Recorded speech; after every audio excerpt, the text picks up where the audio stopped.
Hey Falcons fans, answer me one question. Are we finally about to win a big battle in free agency? Well, this morning brought news that could be very positive for Atlanta, and I bet a lot of people haven't realized the impact of it yet. So pay attention, because this move could completely change the future of our team. But first, you know what to do. Like and subscribe to the channel so you don't miss any explosive updates about the Atlanta Falcons. Here we bring you the hottest news in the NFL, and you won't want to miss it. Now, let's get to the point. Earlier today, the Chicago Bears made a bold move and traded for Joe Thuney, one of the best guards in the league and owner of 4 Super Bowl rings between the Patriots and Chiefs. But that wasn't all. In less than 48 hours, the Bears also acquired Jonah Jackson. What does this have to do with the Falcons? I'll explain it to you now. Chicago has just invested heavily to strengthen the interior of the offensive line.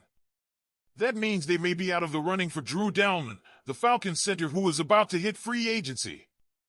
And why is that big news for Atlanta? Because if the Bears were in the running, this could turn into an auction, and in a bidding war scenario, the Falcons would have a hard time competing. Talk to any Bears fan and ask them who was at the top of the franchise's list of targets. I guarantee you Drew Dalman was at the top. Reporter Jeremy Fowler, reporting from the Indianapolis Combine, had already pointed out that the Bears were interested in bolstering their interior line, and Dalman was one of the top targets along with Aaron Banks and Will Fries. But now that Chicago has invested heavily in 2 guards, will they still open the coffers to sign an elite center? Looking at the situation, it makes sense to think that Chicago may be out of the running for Dalman. They spent draft capital to bring in Thuney and Jackson, and they'll still have to pay Thuney a contract extension. Is it really worth opening up the coffers for another player from the same unit? It seems like a stretch. This could mean that the Falcons would face less competition to keep Dalman without having to get into a bidding war. Of course, that's not to say that other teams couldn't enter the fray.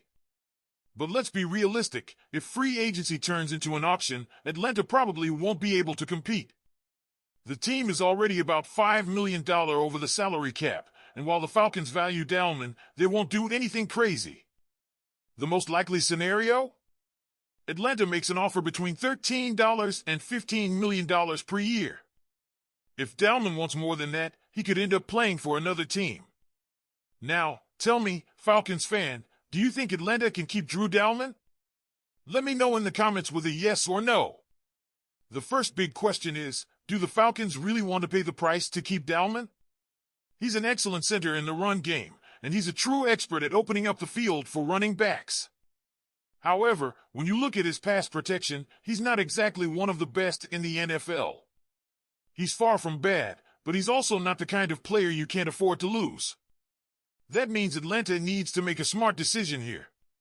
If Dalman gets offered a lot, does it make sense to commit a large portion of the salary cap to keep him? Or can the Falcons get a cheaper player and invest that difference in other areas of the roster, like defense? And this is an important point. The center market is inflated. Players at the position are getting bigger and bigger contracts, and a team desperate for a quality center could end up offering Dalman an unrealistic price. In that case, the Falcons wouldn't be able to compete. Think about it. If a team offers Dalman $16 to $18 million per year, does it make sense for Atlanta to match that offer? Probably not. It would be a very high investment in a solid player, but one who is not an absolute differentiator at the position. On the other hand, if the market is not so aggressive and Dalman receives offers in the range of $13 to $15 million, then the Falcons may have a real chance of keeping him. Another factor that weighs on this decision is that the Falcons already have a plan B within the roster. Ryan Neuzil is a name that the coaching staff likes and who can take over the position without a drastic drop in performance. He does not have the same experience as Dalman, but if the Falcons can keep him for a much lower amount, it could free up important resources to strengthen other areas of the team. So, fans, now I want to hear your opinion. Do you think the Falcons should do everything they can to keep Drew Dalman, or should they invest that money in other areas of the team? Leave your comment below. Now, let's talk about a bold and unusual push for the Falcons to go after a free agent who might raise some eyebrows. We know Atlanta's defense had its ups and downs last season, and while Jesse Bates III was a game-changer in the secondary, the unit as a whole still needs reinforcements. That's where this surprising suggestion comes in. According to Falcons.com senior editor Will McFadden, Atlanta should seriously consider signing former Carolina Panthers safety Jordan Fuller. Yeah, you heard that right, targeting a guy who just spent last season with a division rival. Now, at first glance, this might seem like a bit of a head-scratcher, but when you dig into it, there's actually a strong case to be made.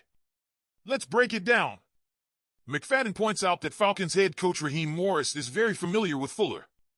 Morris coached him from 2021 to 2023 when he was the defensive coordinator for the Los Angeles Rams, and during that time, Fuller developed into a reliable starter. In fact, during the Rams' Super Bowl winning season in 2021, Fuller played a key role in that defense. And in 2023, under Morris, he had arguably the best year of his career, starting all 17 games and making a serious impact. In 4 seasons with the Rams, Fuller racked up 279 tackles, 17 pass defenses, 7 interceptions, and 4 forced fumbles. Those are solid numbers, especially when you consider the type of defensive schemes Morris runs. This means Fuller wouldn't need a major adjustment period. He already knows exactly what Morris expects, making him a plug-and-play option from day one. Now, one of the most surprising things about this report is that it comes straight from the Falcons' official website. It's rare for a team employee to openly campaign for a free agent signing like this. Remember, McFadden works for the Falcons, and anything he says could be seen as an indirect endorsement from inside the building. That's the kind of thing agents love because it can drive up a player's market value. But the fact that this argument is being made so publicly suggests that there could be some real interest brewing behind the scenes.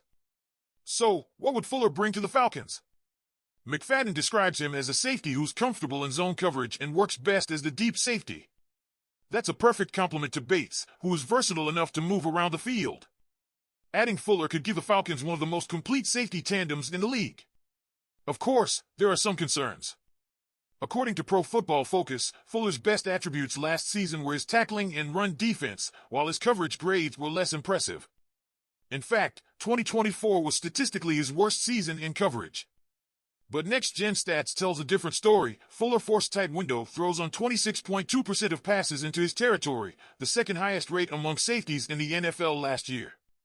That's the kind of stat that doesn't always show up in traditional grading but makes a big difference on the field. Last season with the Panthers, Fuller posted 54 combined tackles and 1 pass defense in 9 games. His most productive year was back in 2021 when he recorded 113 tackles and 4 pass defenses. He also had 3 interceptions as a rookie and matched that total again in 2023 with the Rams. The upside is clearly there, and if the Falcons can get him on a short-term deal similar to what Carolina did last offseason, this could be a low-risk, high-reward move.